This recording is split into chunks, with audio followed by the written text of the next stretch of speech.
Assalamu alaikum fam, hope you're doing well. Let's continue our study of the Tafseer Saudi. We're in Surah Al-Baqarah, picking up on 178 to 179. Let's begin. It's a Quranic verses right here. Bismillahirrahmanirrahim. O you who believe, legal retribution is prescribed for you in cases of murder. The free for the free, the slave for the slave, the woman for the woman.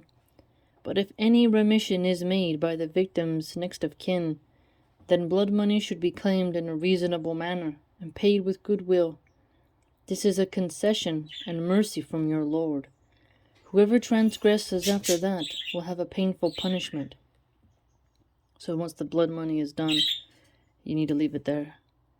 In this legal retribution, there is saving of life for you, O people of understanding, so that you may become pious.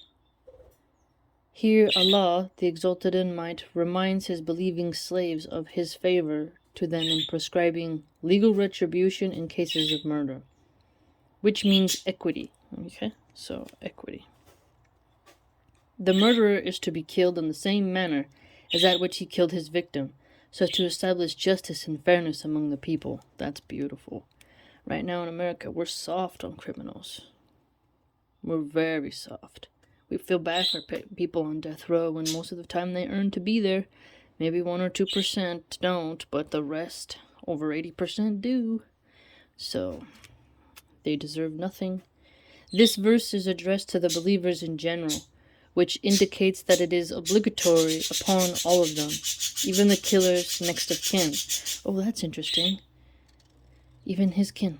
And even the killer himself, to help the victim's next of kin if he demands legal retribution. They should hand over the killer. Good, yes, hand him over.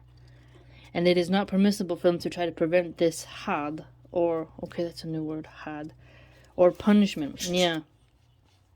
Hand him over, let him fry like bacon in the electric chair. We need to bring that back. Punishment, or to prevent the victim's next of kin from exacting legal retribution. Too many good lawyers let the evil ones get soft sentencing with comfortable beds and food for life. From exacting legal retribution, as was customary during the Jahiliyyah, and is still the case in similar environments, where protection is given to the offender. Yeah, too much protection. When this matter is explained further, the free for the free, this indicates male for male. The woman for the woman, this also includes a female for a male. Interesting. Or a male for a female, because the sunnah indicates that a male may be killed for a female. Oh, interesting, good. Excluded from this general meaning are cases involving parents, grandparents, and so on. They are not to be killed for killing their child, because there are reports of sunnah that effect. Interesting, I wonder why. He'll probably compound on us for that later. Furthermore, the phrase legal retribution indicates that it is not just to kill a parent for killing his child, and the compassion and mercy in the parent's heart prevents him from killing his own child, except in cases of mental illness or severe harm caused to him by the child. Mental illness, yeah. Definitely have mental illness. That would be like, But I wonder though, but they should, I don't feel like their mental illness should be an excuse. If they're mentally ill, we don't need them on the earth. In a sense of like, if they're that ill to where they hurt a child so severely, why are we wasting food and water on them? Also, excluded from the general meaning of this verse is the disbeliever, according to the Sunnah, in addition to the fact that the verse is addressed to believers only. Okay, to believers only. Moreover, it is not justice to kill a friend of Allah, a Muslim, for killing an enemy of Allah, a disbeliever. Oh, interesting, look at that. Okay. So you choose the Ummah before those other ties because the bond of your religion goes more deeper.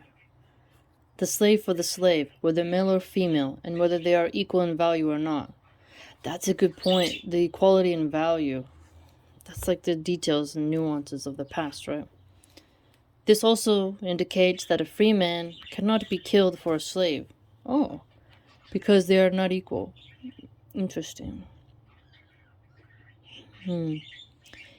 That's it, but that. So, hold on. So, in terms of a slave for a slave, so an expensive one that has many skills, shipbuilding, extensive with livestock, versus one that maybe hasn't gained those skills yet, whether male or female. But if you're a free person, not the same. Maybe, I wonder why. Maybe because they would, I don't know why. I'm trying to think about, let me think. From the phrase, the woman for the woman, some of the scholars understood that it is not permissible to kill a man for a woman. We have discussed this matter above. I wonder, but about the deeds, though. She could be like a very good woman who helped lots of children, and the man could have just been like, not as someone as charitable or as kind as her. This verse indicates that the basic principle is that legal retribution for killing is a must, and that the blood money, dihya, okay, new word, dihya, is an alternative to it. Hence Allah says, but if any remission is made by the victim's next of kin, that is, if the victim's next of kin lets the killer off and does not demand that he be killed, and decides to accept the blood money instead, or if some of the next of kin let him off, then legal retribution is waived, and the blood money becomes obligatory. Okay. I see. So, you have life for life, eye for an eye, with the other retribution aspects and regulations. But if that doesn't get solved, they say, we're going to pass on it. If they pass on taking the life outright, you must pay the blood money. The dihya. Okay. Informative. Because you're going to wonder, even in the past, the people of other empires, they most definitely had ways of getting back at other people. So this means it's not really anything that hasn't been codified before. The choice regarding the blood money is given to the next of kin. If he decides to let the killer off, it is obligatory for the victim's next of kin to claim the blood money. Okay, so you gotta claim it. You gotta claim that you want it. In a reasonable manner. Okay. You cannot, maybe the amount then, without making things difficult for him or demanding more than he can bear. Yeah, okay. Rather, he should be gentle in asking and not put undue pressure on him. Interesting to be gentle when demanding the blood money be paid out. That must be, you have to be patient. That's interesting, yeah. You can see how you'd have to control your anger. You'd want to be tempted with putting up a pretty high ransom. I know I would. And paid with goodwill. That is, the killer should pay it without delay or shortfall. This is requiring... Because, see, it's like if there was, a genuine... It's like when there's, the type of murderer, right? The type of killer. Because... If you did some crime like that, your mental aspects come into play, right? But let's say, someone who's really evil, like Ted Bundy. He doesn't have goodwill. He's a serial killer. I don't think he'd be capable of something like that. There's different types of killers. Different types of psychopaths. You'd have to be very careful if you're the kith and kin. If you want to go on a more softer blood money payment, the dihya, it might just be better to have the retribution, just to take them out. That's what I would do. And without mistreating the victim's next of kin in word or deed. Oh, interesting. You cannot mistreat them. They're not responsible, but that's also hard. Because you want to blame them, right? You want to be like, you raised this type of person, they did this. There's a stigma there. You have to work on that. You see that? It's not easy. Should the response to the next of kin kindness and letting him off be anything but paying off with goodwill? This is applicable in all cases where there are similar issues between people. The one who is owed money must make his claim in a reasonable manner, and the one who owes it must pay it with goodwill. Okay, look at that. So, the one who owes money have to make a reasonable, demand, amount and such. And the one who must pay has to do it with goodwill. That's a tall order, because if somebody's that evil, I mean, that's not going to be easy. But again, everybody has to submit to Allah and try their best to control their anger and emotions, right? The words, "but if any remission is made by the victim's next of kin," are aimed at softening people's hearts and by encouraging them to let the killer off and accept the blood money instead. Yeah, I mean, it is softening your heart, and I guess it depends how much you love that person who was taken from the world, right?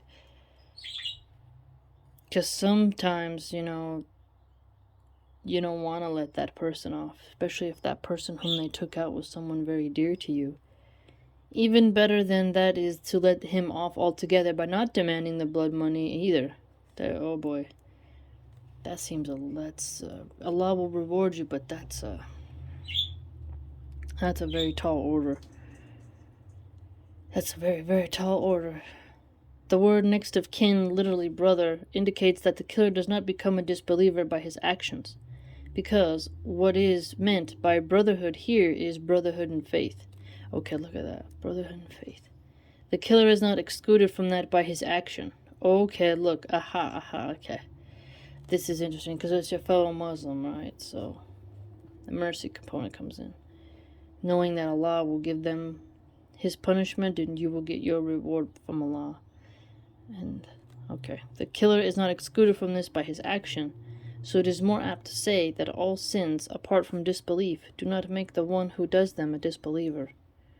Okay, so that all sins apart from disbelief do not make that one who does them a disbeliever. Okay, so it's a sin to kill, but someone who is a Muslim, they don't automatically become a disbeliever because they committed that murder, because they are not associating partners with Allah or denying Allah's oneness or His messenger, so they have not fallen into the same category of disbelief. Okay.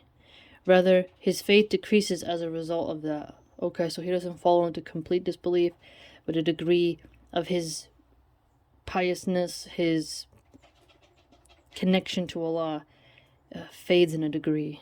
Okay. If the victim's next of kin, or some of them, pardon the killer, then the latter's blood is protected. That is, he is not to be killed. Okay, so if they forgive him, he's protected, essentially. He's protected by Sharia from them and from others. Okay, so the Sharia will put it on as a pardon, and if he gets pardoned according to the Sharia, he has a sort of protection. You can't go and decide you changed your mind. When it's done, it's done. Hence, Allah says, whoever transgresses after that, after the killer has been pardoned, will have a painful punishment. That is in the hereafter. Yeah, so once it's been decreed, it's one and done. That's it. You can't go on a retrial. The issue of whether he is to be killed or not is based on the above, because he has killed someone who is equal to him. So he should be executed for that. Okay, very interesting. What do you think, fam? We're learning a lot here. Very interesting. Legal retribution and blood money, dihya. The principles of such.